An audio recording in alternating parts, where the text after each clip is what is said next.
પંચાયત સમાચાર 24 માં આપનું સ્વાગત છે। દાહોદ જિલ્લાની પ્રતિભાને ગૌરવ અપાવતી ઘટના।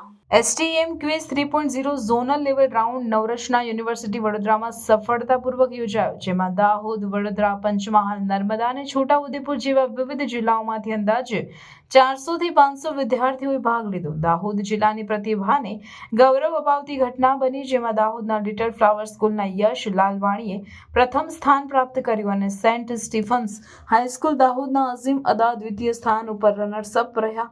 બંને વિજેતાઓ દાહોદના વિદ્યાર્થીઓ છે અને તેમના ઉત્કૃષ્ટ પ્રદર્શનથી દાહોદના શૈક્ષણિક ક્ષેત્રને ગૌરવ મળ્યું છે। દાહોદ તાલુકામાંથી અઝીમ અદા, તન્વી શ્રીવાસ્તવ, પ્રિયાંશ ક્ષત્રિય, યશ લાલવાણી, આરુષ શાહ અને હર્ષિત મદાન આશરે 6 વિદ્યાર્થીઓ જિલ્લાના લોક વિજ્ઞાન કેન્દ્રના કોમ્યુનિકેટર અભિષેક શ્રીવાસ સાથે નવરત્ન યુનિવર્સિટી ખાતે જિલ્લાનું પ્રતિનિધિત્વ કર્યું હતું।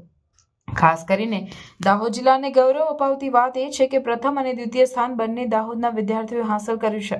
આ તમામ વિજેતાઓને ગુજકોસ્ટ Gujarat council on science and technology દ્વારા ટ્રોફી, પ્રમાણપત્ર અને નવીનતાભર્યા ગેજેટ્સથી સન્માનિત કરવામાં આવ્યા। હવે યશ લાલવાણી અને અઝીમ અદા સ્ટેમ ક્વિઝ 3.0 ની રાજ્ય સ્તરની સ્પર્ધામાં ગુજરાત સાયન્સ સિટી અમદાવાદ ખાતે ઝોનનું પ્રતિનિધિત્વ કરશે।